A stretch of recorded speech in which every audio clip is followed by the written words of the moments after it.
sepak bola. Ya, gue baru kelar nonton match ya yang terakhir ada MU Arsenal tadi. Cuman sebelum itu gue mau bahas Milan sama Juve dikit dulu ya. Ya, untuk Milan lawan Juve, Milan lawan siapa namanya Udinese di sini. Milan bermain dengan formasi 4-2-3-1 dengan Ibrahimovic di ujung tombak. Nah, lalu di sini Udinese mainnya itu dengan formasi 4-3-3. Nah, cuman di sini terlepas dari hasil skor 1-2, di sini benar-benar barisan Milan di sini benar-benar ya lu levelnya bukan level yang untuk main di Liga Champions lah, karena lu untuk main dengan level di Liga Champions itu adalah dari barisan defender lu ini ketika lu dilakukan pressing oleh pemain penyerang ataupun dari sektor depan dari tim lawan, lu tidak harus berbuat dari kepanikan yang tidak perlu. Seperti di sini juga terlihat lah bagaimana dari pemain back Milan ini terlihat panik ketika dilakukan press dari lawan untuk Udinese ini. Kayak terakhir terbukti tak itu juga kebobolan kan 1 gol dari siapa nih namanya, Rodrigo.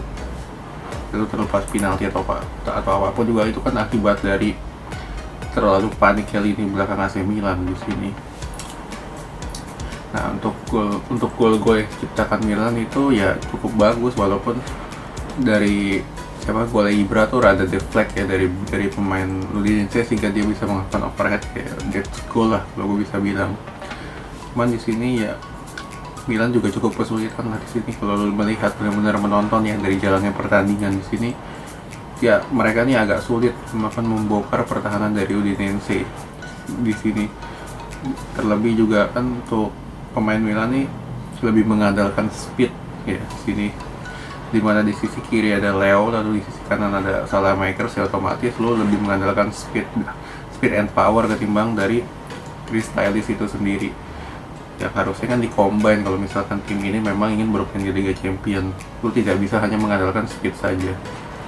Ya, namun untuk kedepannya mungkin itu yang perlu dibenahi oleh Milan lah, untuk lebih memperkaya kreativitasnya di sini dan juga untuk sektor defendernya lah untuk mereka lebih bisa bersaing di Liga Champions kalau misalkan untuk Milan ini lolos ke Liga Champions. Nah, selanjutnya Juventus ketemu Spezia. Ya, Juventus ketemu Spezia di sini Juventus Pirlo menurunkan Buffon. Ya, gue juga paham sih dia nurunin Buffon karena penampilan Szczęsny kan kemarin juga benar-benar udah performnya tuh lagi sedang anjlok-anjlokkan lah untuk Szczęsny. Jadi mau nggak mau dia kan nurunin Buffon nih, jadi untuk memberikan juga siok terapi kalau misalkan lu bermain jelek, lu masih punya kiper cadangan nih. Nah, di sini kan juga terbukti. Ya walaupun Buffon ini udah bukan Buffon yang 3-4 tahun yang lalu, namun still the Buffon lah, masih memiliki refleks yang cukup bagus di sini. Walaupun untuk Spezia nggak terlalu banyak memberikan serangan berbahaya lah di pertandingan ini. Namun di sini Juve kan juga sebelum Ronaldo masuk, Juve ini kesulitan loh di pertandingan ini. Karena terbukti praktis bola hanya Morata saja yang lebih melakukan penyerangan yang berbahaya lah ketimbang Dybala. Dybala di sini benar-benar sudah tidak cocok lah untuk sistem Juve ya, karena di sini kan berduet dengan Morata yang aslinya mereka saling melengkapi. Namun di sini untuk Morata lebih aktif dalam sering berjuang sendiri di sini depan. Untuk Dybala kurang banget di sini. Jadi kalau misalkan nanti Juve akan melepas Dybala ya kalian jangan heran lah, karena kan juga sudah lihat sendiri sudah memang tidak cocok dengan sistemnya Pirlo di sini kan. Nah, selain itu juga ketika Ronaldo masuk juga kan permainannya berubah ya, otomatis lu nggak bisa juga cuma jaga Ronaldo, cuma juga ada Morata. Jadi otomatis tim sekelas Spezia ini yang kalau bisa dibilang untuk level masih 3 level di bawah Juve ya konsentrasinya buyar lah ketika harus menghadapi 2 striker seperti itu. Ya lahirlah 3 gol tambahan. Nah, itulah untuk pertandingan ini ya, Juve lawan Spezia. Untuk Chiesa ya masih kurang lah dalam melakukan finishingnya, ini benar-benar masih belum selevel lah dengan pemain-pemain seperti Ronaldo ya. levelnya dia tuh masih jauh lah di bawahnya. Nah, lalu yang terakhir nih MU lawan Arsenal. Ya, MU peringkat 15, Arsenal peringkat 11. Kalau di atas kertas ya bukan big match. Ya nyatanya kan juga memang bukan. Untuk di sini ya Arsenal lebih, kalau lu nonton benar-benar nonton ya, Arsenal ini lebih memiliki banyak peluang ya, terlebih dari bagaimana mereka mampu menjaga zona-zonanya masing-masing ya. Sehingga untuk pemain MU ini benar-benar kesulitan lah dalam melakukan pembangunan serangannya. MU benar-benar kesulitan di sini. Jadi otomatis ya lu lebih mengandalkan skill-skill 1-2 pemain dari MU lah. Terlebih dari Pogba atau Wan-Bissaka di sini. Untuk Bruno benar-benar dikunci habis-habisan di sini. Jadi dan juga Rashford, jadi otomatis untuk MU benar-benar di babak pertama nih nggak ada perkembangan. Justru di sini untuk Arsenal ya di babak pertama ini mereka layak dapat 1 gol di sini. Ya cuman beruntung lah si Lacazette itu tendangan kena angin. Ya dia lagi nggak hoki ya, jadi kan nggak gol tuh.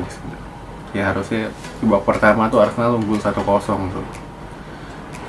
Nah, lalu masuk ke babak kedua, MU 5 menit pertama cukup bermain menyerang, namun setelah itu digempur lagi habis-habisan. Karena di sini untuk sistemnya Ole di sini, ketika sistemnya 4-4-2 diamondnya diri nggak berjalan, Ole ini seperti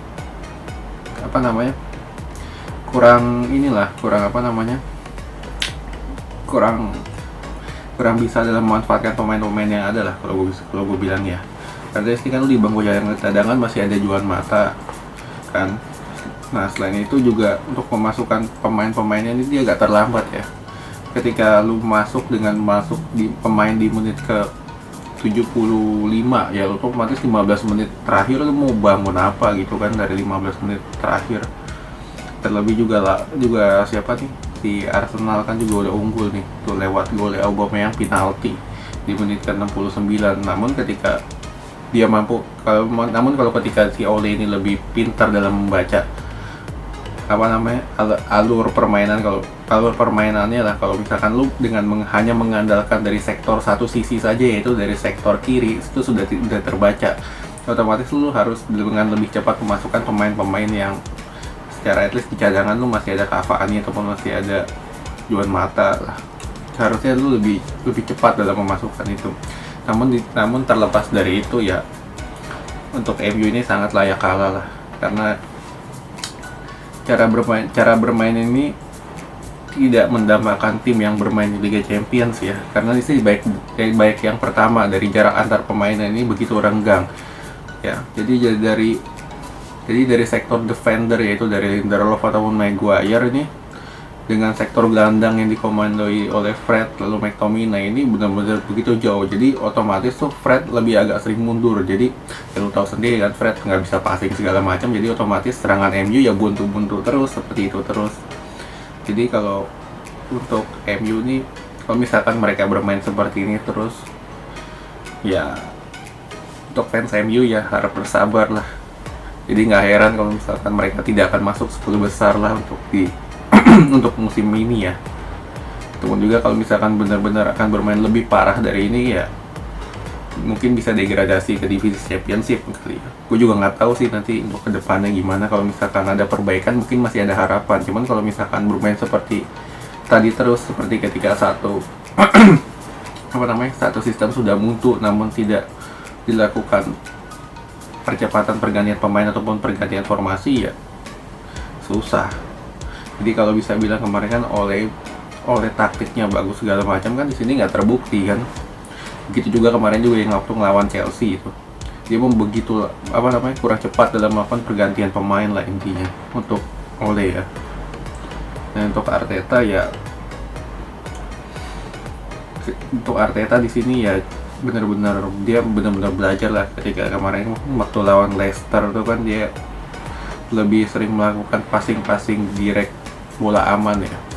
Namun di sini mereka Arteta ini benar-benar memberikan instruksi yang berbeda ketika menugaskan dari Thomas Partey ataupun LL ini, dua-duanya benar-benar pure untuk maju, sehingga ketika Arsenal melakukan penyerangan otomatis tidak hanya mengandalkan 3 namun mengandalkan 6 pemain. Nah itu juga merupakan salah satu strategi yang dia pelajari waktu masih di Manchester City lah, kayak seperti itu kurang lebih. Ya terlebih kan untuk pemain Arsenal ini siapa sih yang mau diandalkan, kan ya cuman Aubameyang doang. Jadi itu merupakan salah satu kelebihan Arteta untuk di sini, yaitu dia lebih mendalami taktik dari kesalahan-kesalahan dia yang kemarin. Ya, kalau misalkan Arsenal mampu memperbaiki performa seperti ini, ya gue berani prediksi mereka akan mampu masuk ke zona Liga Champion lah, sedikit. Dan nama nanti kan kita lihat aja ke pertandingan selanjutnya, apakah dari Arsenal ini mampu tampil konsisten, kan itu masih menjadi pertanyaan ya.